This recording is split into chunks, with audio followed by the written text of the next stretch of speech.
Hi, Leather Rokk here. I hope the beginning of my video didn't get cut off.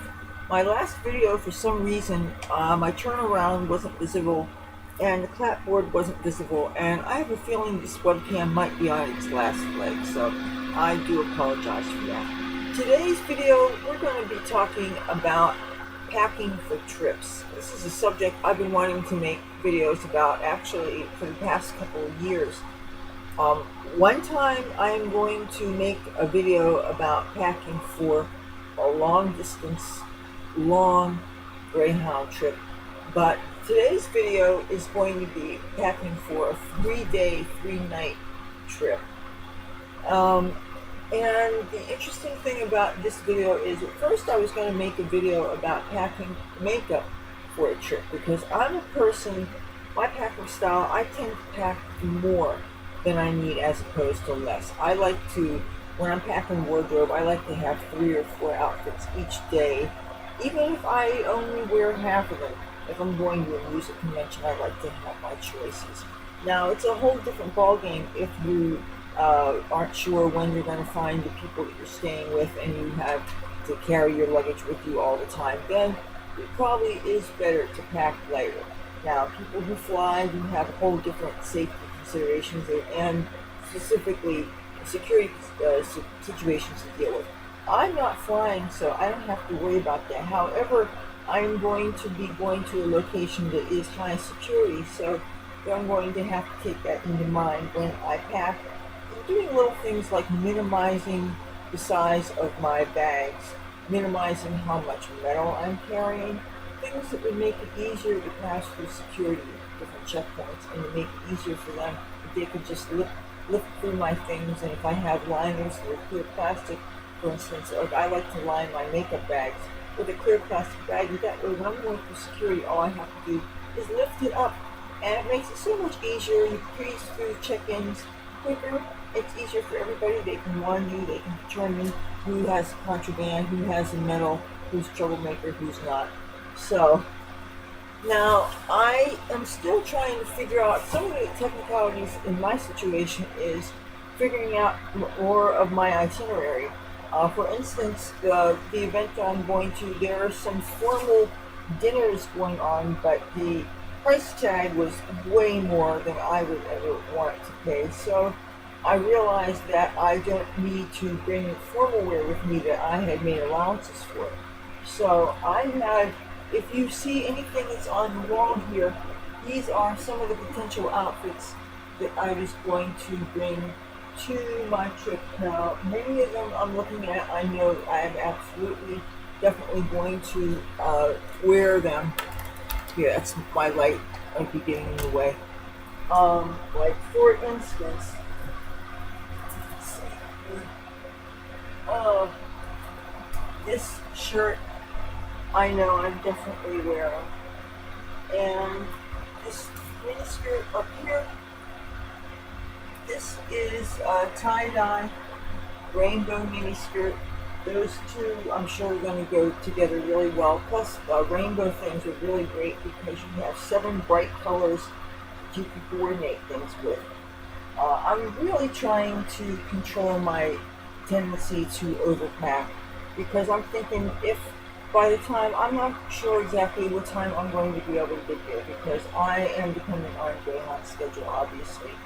And if I have to carry my bag for a while, I have to be prepared for that. And I'm thinking, rather than choose a luggage and then amass items to fill it, I'm thinking maybe I should pick my items first and then pick the smallest bag that it'll fit. And then what I'll do is I'll carry an extra bag with, because you're always going to want to bring souvenirs of some kind with. And I'm going to show you what I'm bringing. Bring extra things. It doesn't hold a whole lot, but especially for the free newspapers and magazines that you see if you go to any big city. And this is reasonably sturdy. It's made of like parachute pant material, and it folds up and it actually comes with its own sack. I have a purple one also, but I'm going to bring this with me. And here are some other things that I'm going to bring with me, just because I think that it makes sense for me. I'm definitely bringing a notebook with me, partly because I am a compulsive list taker and because notebooks, pen and paper are how I stay mentally organized. I keep my life organized. I do on pen and paper what a lot of people use their cell phones, what they use their computers for. I don't trust the technology. I like to have pens and paper. Now, I also realize that I'm going to be dealing with potentially screaming babies, people cracking gum. I could be hitting clubs when I'm there. If so, sound systems are notoriously loud. So I'm definitely bringing my earplugs. And these are the wider phone earplugs that don't allow for the sound leakage. I've tried other phone earplugs that are narrower, and they really, I don't think they're wide enough to stay stuck in my ear canal. So if you must have these regular phone earplugs, I recommend these because they give a tighter fit. Now, another thing that I'm bringing with me is not the whole package, but I'm bringing a handful of these. These are toothpicks and flossers. I'm bringing them with me. I'm bringing a couple of packets of Diet Snapple iced tea mix. This is the peach Snapple, which is my favorite flavor of Snapple. I'm not going to bring bottled water with me on my trip, but I'm sure once I get there, there's going to be plenty of bottled water available. And I don't really care for water by itself, so having something to flavor it in is really great. And these are what the packets look like. I'm bringing 6 Sweet and Lows, which would be a packet, 2 Sweet and Lows per day for 3 mornings. I'm sure that it's not going to be hard to find coffee when I get where I'm going. And I'm also bringing some salt and pepper packets because even if, say, I end up eating with the Hare Krishnas, the food always tastes better if it has a little bit of salt. So if you have salt with you, I'm telling you, that makes things easier. And bringing a new toothbrush and a miniature thing of toothpaste, because you can't guarantee on all the hotels, all the places you're staying, having the toiletries that you forget. Now, back to the clothes items.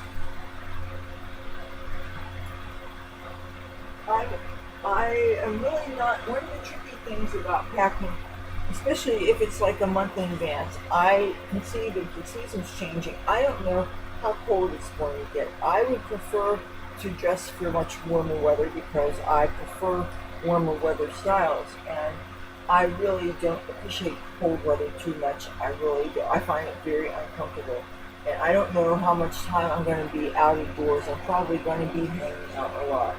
So, with that said, I'm not wearing a lot of stuff to keep me warm. I'm bringing my leather jacket.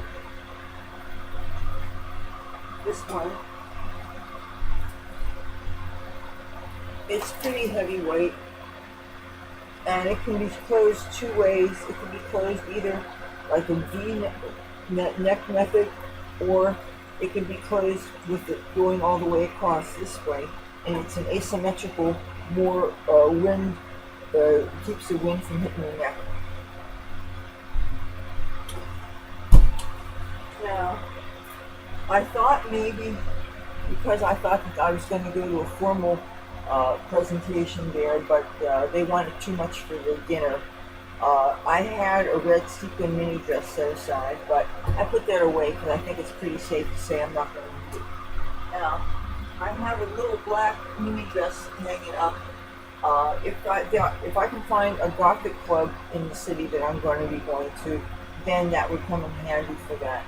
The things I'm packing are going to have to be things that are relatively wrinkle resistant, things that I can roll up real tight. I'm only bringing 1 bra with me and 1 garter belt, and it's just going to have to go with everything because bras especially are kind of a pain to pack, especially if they're structured. You want them to keep their structure on them, and I'm really trying to get away with packing as little as possible. Now, another consideration you would have is if you're bringing makeup palettes, you have to think about how well they're going to fit in your makeup bags. As an example, I just came back from a club tonight, and this was my makeup bag, and I used this makeup palette, and I tried to shove it in this bag, and I did get it in, but it was a real hassle getting it in. The last thing I want to do is to weaken the zipper on this bag, because I really like it a lot. But I definitely want to think twice about having too big a palette. Also, it would be harder to get through security. And also, the bigger palettes tend to have more metal in them, which will set off security.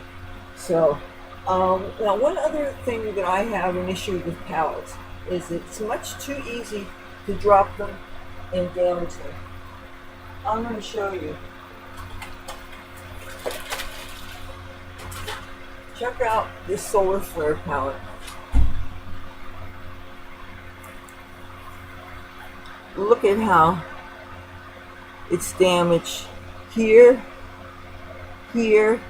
There's crumbs from it being dropped a few times, and some of these things, they absorb the shock pretty well and they don't show that they had any damage.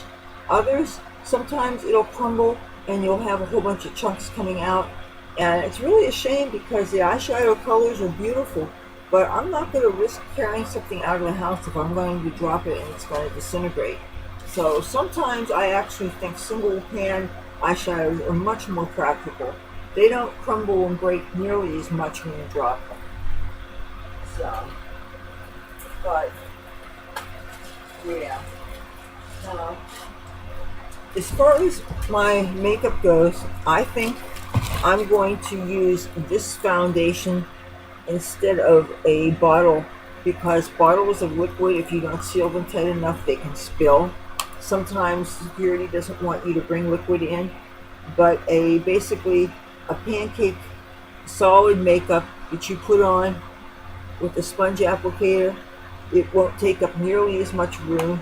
It weighs practically nothing. You got to think about the cumulative weight of all the things that you're bringing. So, I mean, because I thought, are there all these other foundations I could bring? But I really like the weightlessness of this. And it goes on opaque enough that it's not a bad foundation at all. Yeah, I'm going to make a separate video about makeup packing for a 3-day, 3-night trip, because really you can't pick out the makeup, if you're me anyway, you can't pick out the makeup until you know exactly what clothes you're carrying. Because I'm a person that I like my makeup to be matchy-matchy with the clothes. I like my eyeshadow colors to evoke the color scheme that I'm wearing. So for me, the makeup has to make sense. And sure, you want to try to make it way less because you're going to be carrying things.